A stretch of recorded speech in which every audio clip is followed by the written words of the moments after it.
Though I knew I was a magic man with magic hands, I didn't know my paws contained enough magic to accidentally flashbang you all.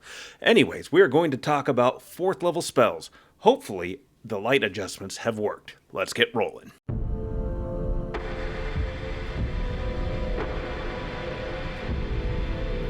Hello there, everyone, and welcome back down here to the Gamer's Den with me, your host, Jordan, your Master of Lore and Storyteller Extraordinaire.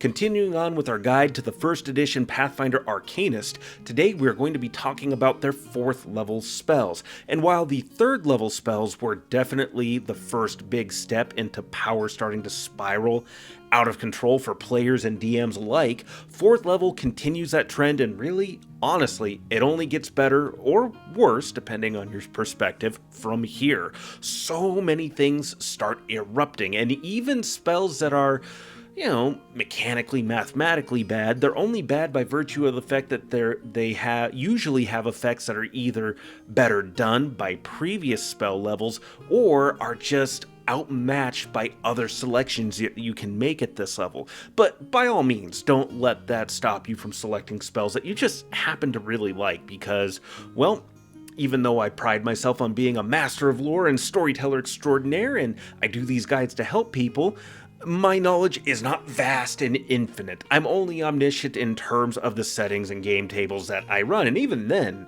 players catch me out all the time. I mean, they're my friends. I would hope that they're able to outwit me on occasion.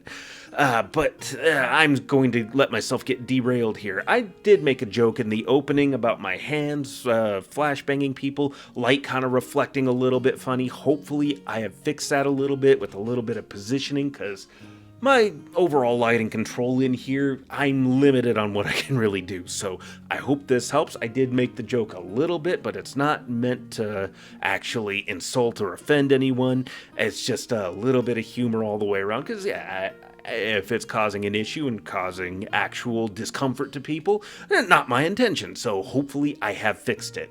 But before we get into everything that we do have on offer for you today, if you're new here to the channel, go on down there, hit the subscribe button, and become a regular member here at the Gamer's Den. Or if you've already gone on ahead and listed yourself on that incredible roster of legendary heroes, then go on down to hit the like button and share the video far and wide. Now, let's start digging into your spell selection and a little bit of a guide overall to what you want to be looking for. And to start things off, we're going to start strong with a spell that when you break it out, or the players do, somebody at the table is inevitably going to go, "I've seen that anime." We are talking about Black Tentacles. You pick a 20-foot radius that's within 100 feet plus 10 feet every caster level. Black Tentacles erupt and grapple your foes. The combat maneuver bonus is your caster level plus 4, and escaping has a DC of 10 plus the combat maneuver bonus. Grappled opponents can't move and take 1d6 plus 4 damage each round. The terrain affected by this spell counts as difficult terrain and lasts 1 round per caster level. So the fact that it's your caster level plus 4 already puts the Arcanist in territory of making the spell even better, because you can effectively boost your caster levels. So that is going to be incredibly handy, and the fact that you can also boost the duration is going to be helpful. The big thing that sells this, though, aside from the terrain being difficult and the fact that those tentacles are going to be attacking all your opponents inside a pretty broad radius, is that spell resistance isn't really going to apply for opponents resisting this. So while the damage is not necessarily incredible, it's a continuous damage that is going to keep happening for however long the opponents remain grappled. So that is actually going to be pretty significant all the way around there, making Black Tentacles a spell that is going to last in its usefulness for quite a long while, even though you may only end up using this against chaff opponents after a certain point, just to kind of clear the field and have a little bit of battlefield control. Next, we have Complex Hallucination, and I actually really like this spell, though there is a caveat with most illusion spells that it's going to depend a bit on how your DM runs things, because, well, illusions depend on whether or not it's interacted with or whether opponents realize that they're dealing with an illusion or not. And a lot of DMs or players tend to default to magic's ubiquitous. People should understand that illusions exist. But, on the other hand, illusory magic is meant to trick the mind, so the mind and the senses and everything that, is connected to that, since everything runs through the mind. In theory, it should work to some degree, so it's either going to be super effective or not that much at all. I generally tend to fall onto the land of context. Is it an illusionist who is going to be more likely to understand that illusion magic is a thing and maybe more prone to recognizing when illusion magic's being used? That person is probably going to have a better chance of detecting and therefore getting a save against it, whereas your everyday layman may not understand that right offhand, because let's not forget that conjuration magic exists. Now, with that aside, complex hallucination works exactly like audiovisual hallucination, except you can now include smell, touch, and heat or cold as part of the illusion, and you can create incredibly complex things with this that are going to enable great levels of deception. It's going to depend a fair bit on your creativity and, again, what your DM is allowing you to do, but overall, complex hallucination, it actually has a great deal of scope with it overall, with some limitations in there, obviously, but it's definitely worth playing around with, or at least worth considering. Overall, because of how open-ended this can really end up being, I think a big limit on it is going to be the level of creativity and detail that you're able to throw into it as a player. Next, we have Dimension Door.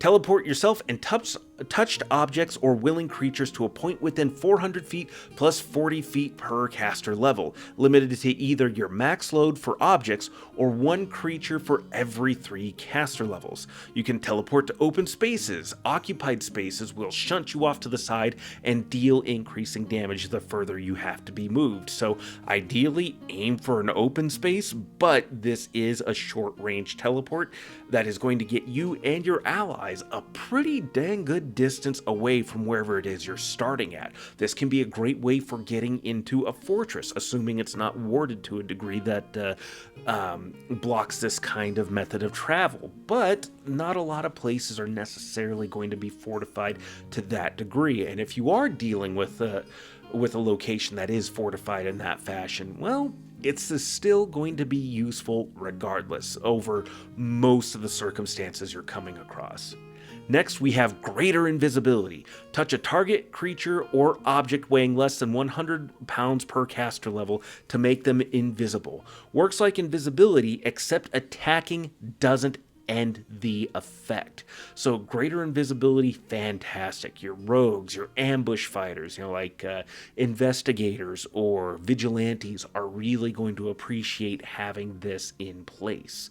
Granted, anybody in your party is going to really benefit from Greater Invisibility, but having this ready to help buff certain allies is definitely going to be crucially beneficial. Moving on from there, we have Mass Enlarge Person, which is another one that several party members are going to enjoy.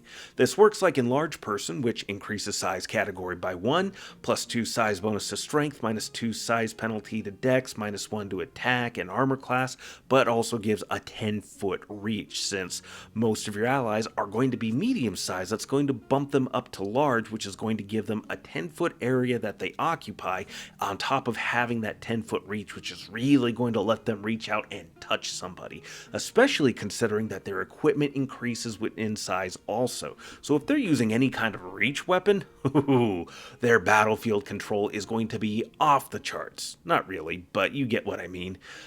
Except that in this case, Mass Enlarged Person affects one humanoid target per caster level, no two of which can be more than 30 feet apart, and lasts 1 minute per caster level, which is a really good duration overall. That could get you through a couple of back-to-back combats pretty handily.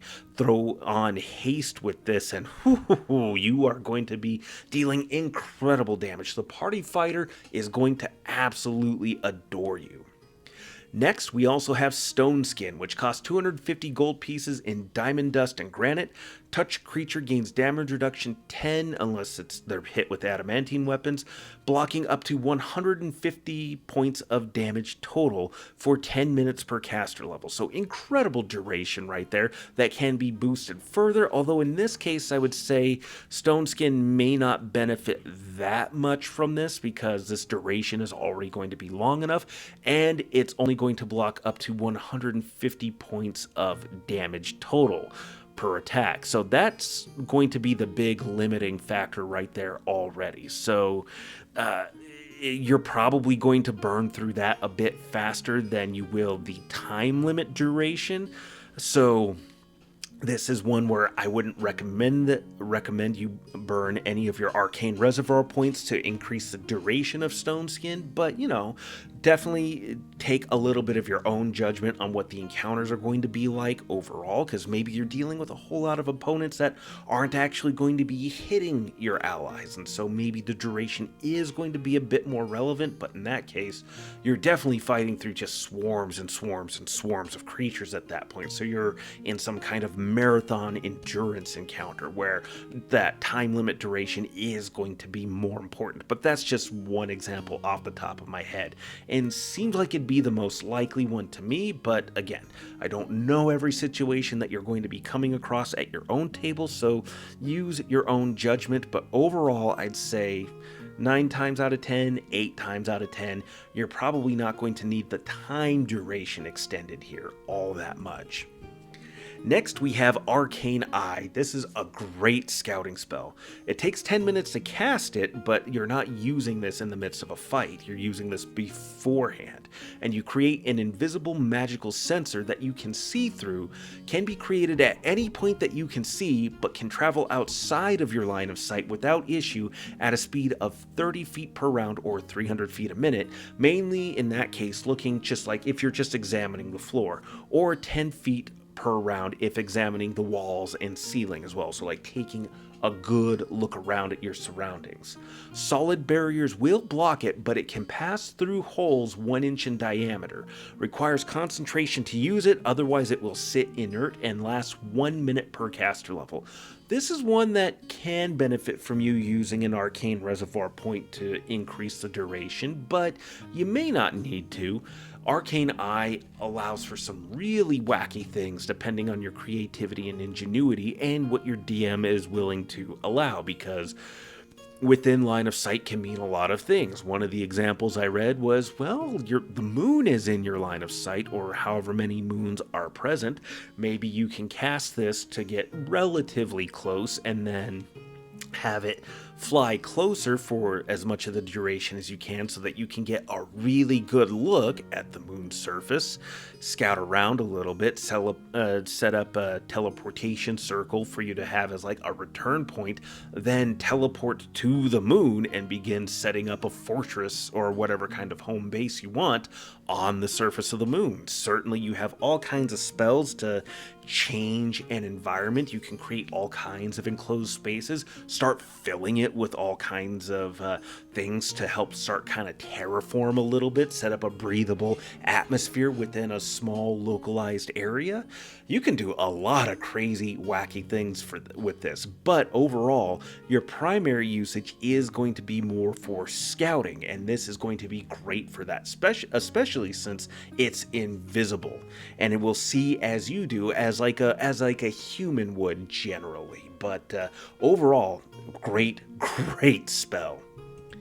Next, we have Calcific Touch. I kind of go back and forth on this one a little bit, but you touch target creature, or, as I advised in the Sorcerer Guide, use Spectral Hand, and that target must make a Fortitude save or take 1d4 dex damage and be slowed for 1 round.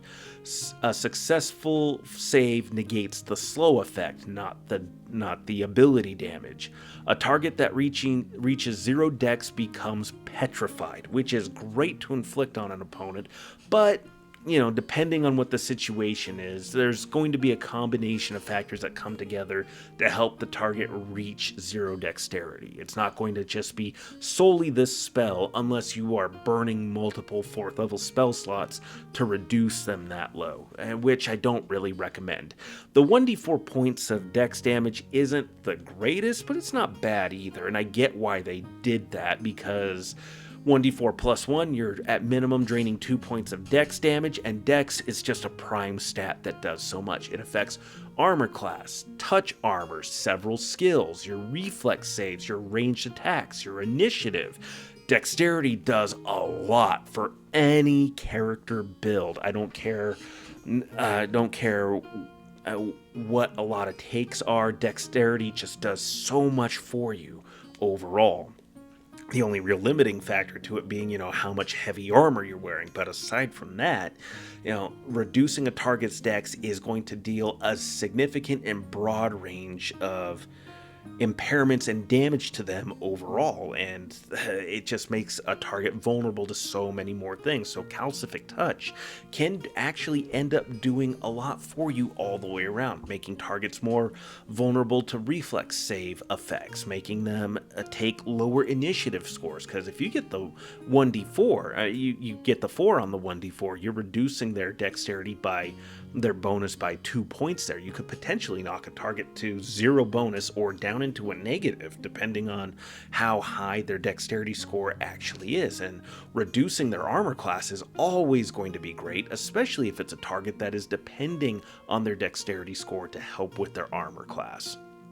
Next, we have Minor Creation. This is another spell that is limited quite a bit on your creativity, maybe even more so than the Complex Hallucination was spell. This takes 1 minute of casting using a piece of the same kind of item you want to create. In this case, it's going to be plant matter. For 1 hour per caster level, you create a non-magic, unattended object of non-living vegetable matter, the volume of which can't exceed 1 cubic feet per caster level. Must make an appropriate craft check for the complex item. Or for making a complex item, rather.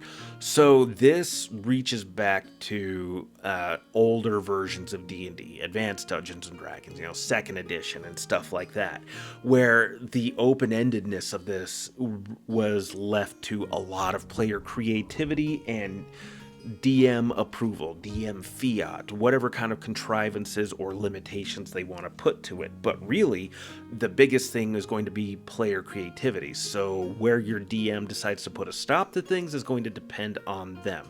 But this also depends on a little bit of classification, because AD&D rules, and that seems like continuing into Pathfinder pretty consistently, everything's defined as either animal, mineral, or vegetable, or, vegetable matter in this case.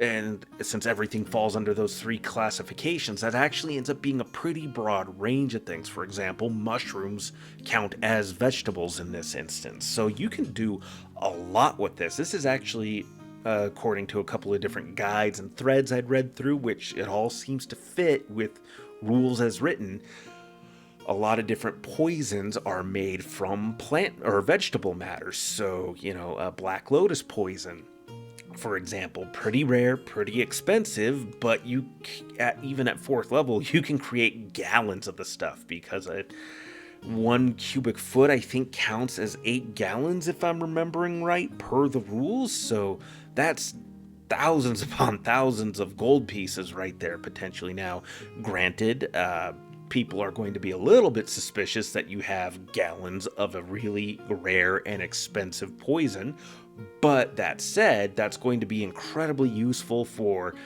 your whole party, really. Anybody that's attacking or fighting in melee, rogues, vigilantes, investigators are kind of the 3 go-tos that I throw out there. They're going to really value this. Rangers, druids, they're going to really value that. There's so much that you can do with this. This also lets you create portable artillery. So you could have ballista, you could have catapults, onagers, trebuchet.